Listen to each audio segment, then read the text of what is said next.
very honored to present my designation letter of my appointment as United Nations resident coordinator to the Republic of Azerbaijan. It's a privilege to be here and lead the United Nations system to support Azerbaijan in developing further and achieving sustainable development goals.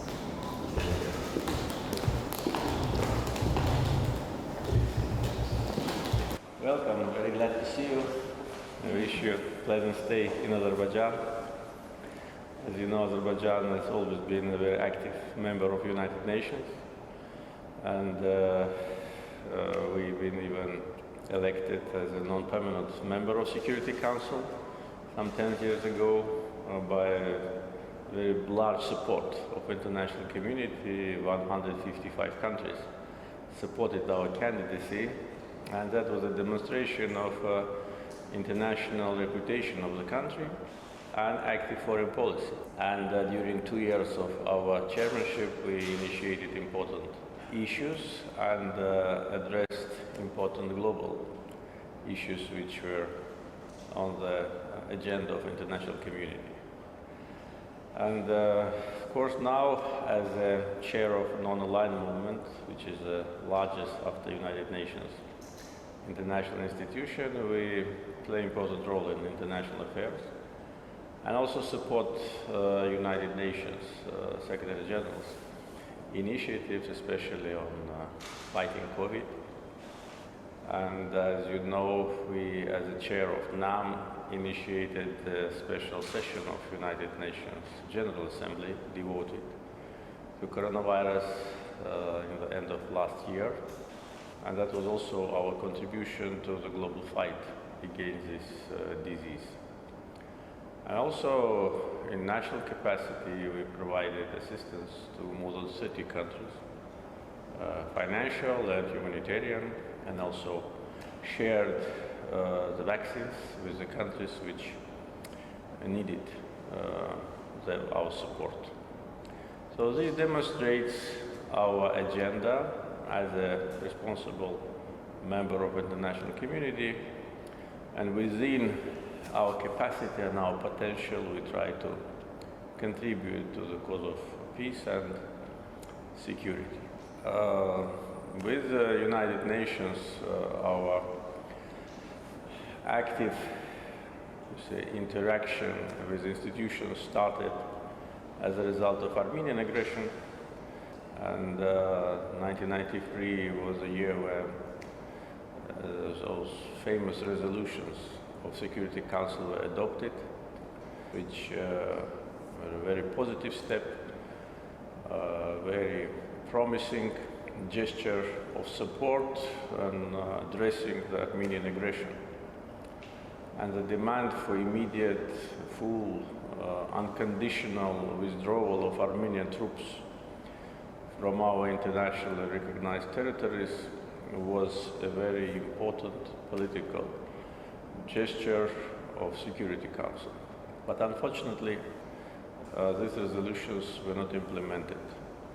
And as you probably know, many times I personally raise this issue that there is no mechanism of implementation of Security Council resolutions. In one case, they implemented in a short period of time, but in our case, they were not implemented at all by international players.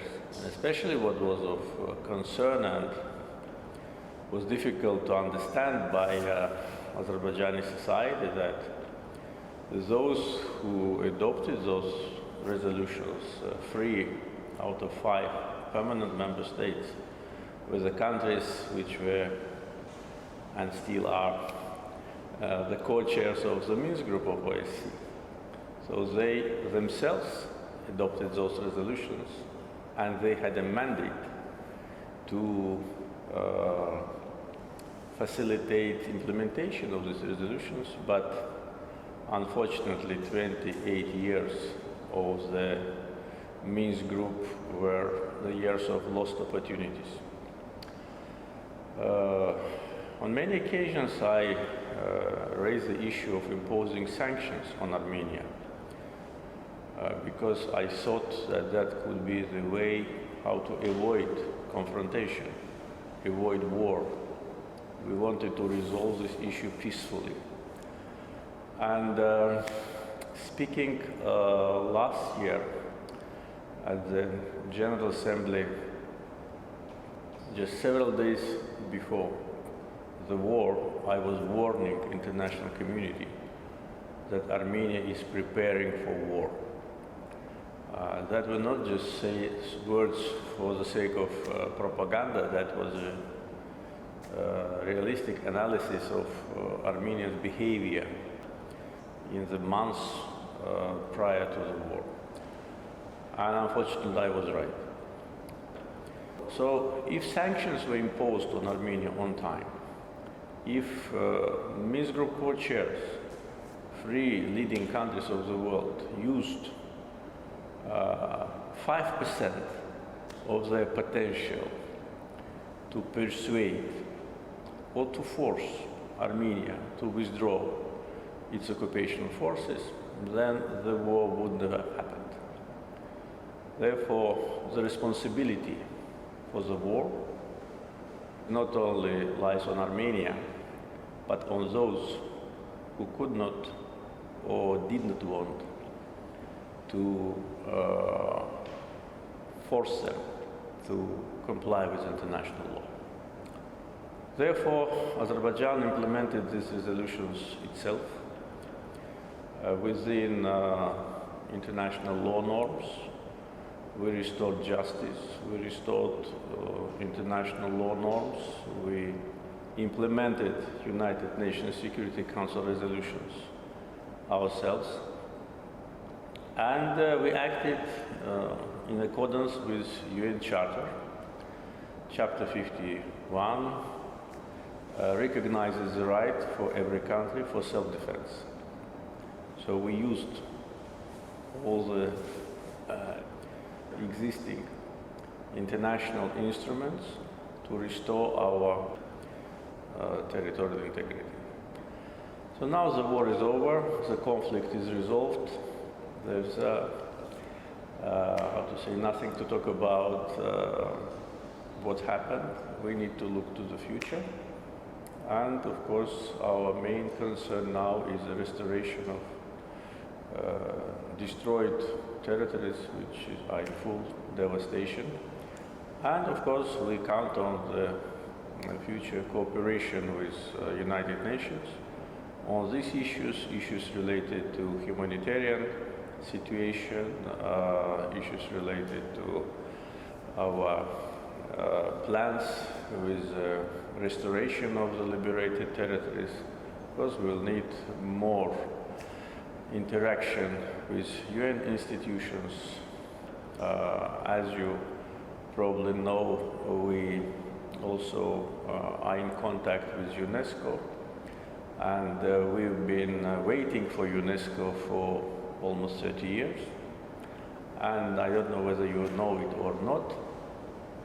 A couple of years ago, last time, when we invited UNESCO to come, that was of course the time of occupation, to come and to see what has been done to our territories. Because OSCE Minsk Group twice sent a fact-finding mission to the occupied territories, and we've been asking them to send another mission, but they did not. We've been asking UNESCO to come and to see the damage to our historical monuments caused by Armenian aggressors, and they refused. And UNESCO officials were saying that UNESCO is not involved in political issues. But after war was over, we received the signals from UNESCO that they want to come. Of course, we expressed our surprise, because they were not coming for almost 30 years when we've been asking them, and they decided to come after the war. Therefore, we of course agreed to that, and as far as I know, the last information was that the mission have been already created, but now Armenia is objecting again. Therefore, it's again delayed. With other UN institutions also we are in permanent contact, and we will need broad international involvement and assistance from point of view of expertise, point of view of advices, because the area which we are now restoring is more than 10,000 square kilometers.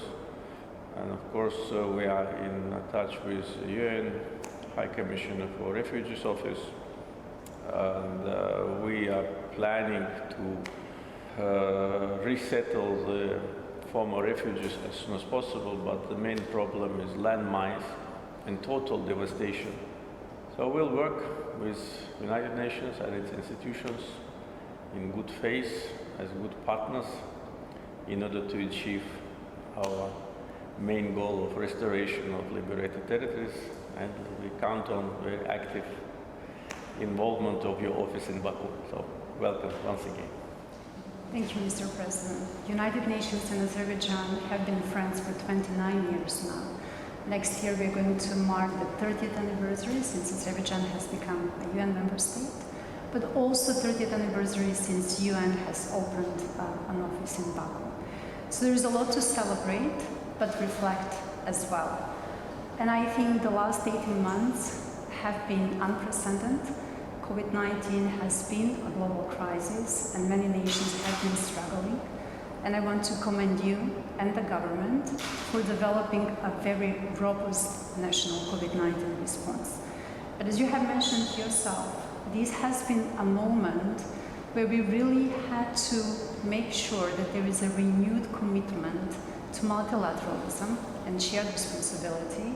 And we are grateful for your efforts, first to initiate a summit of the non-alignment movement dedicated to a discussion on COVID-19 response, and then to initiate a special session on COVID-19 at the UN General Assembly.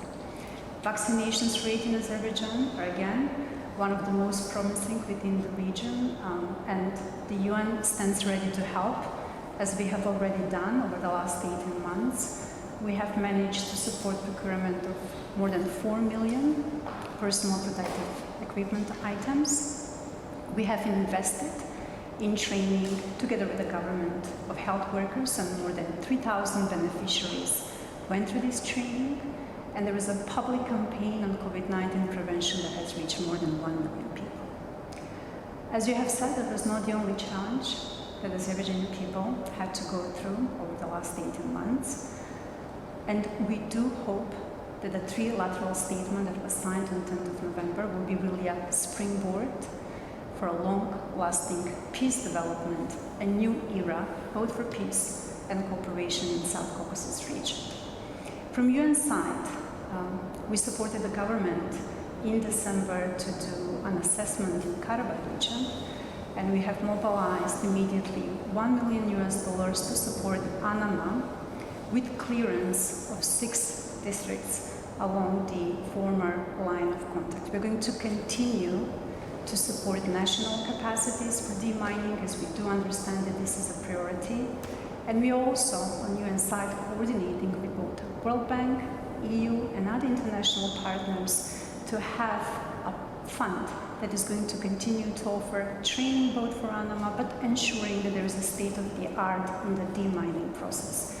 We are fully committed to support the efforts for safe and dignity return of IDPs in the region. Moving forward, on 1st of March, we have signed a new cooperation framework, a new pact between the United Nations and Azerbaijan. We're having a very ambitious 4 outcomes to work on in the next 5 years. What we really want to support is inclusive growth, and we want to work with young people to make sure that they have the skills for the job market. We also want to support government initiative for a more greener economy and strengthen the capacity of institutions that are delivering services in the area of health, social protection, education, and justice. And to round that, or to ground that, if you will, is really to support the efforts of the government to ensure that women and girls are empowered in all spheres of lives.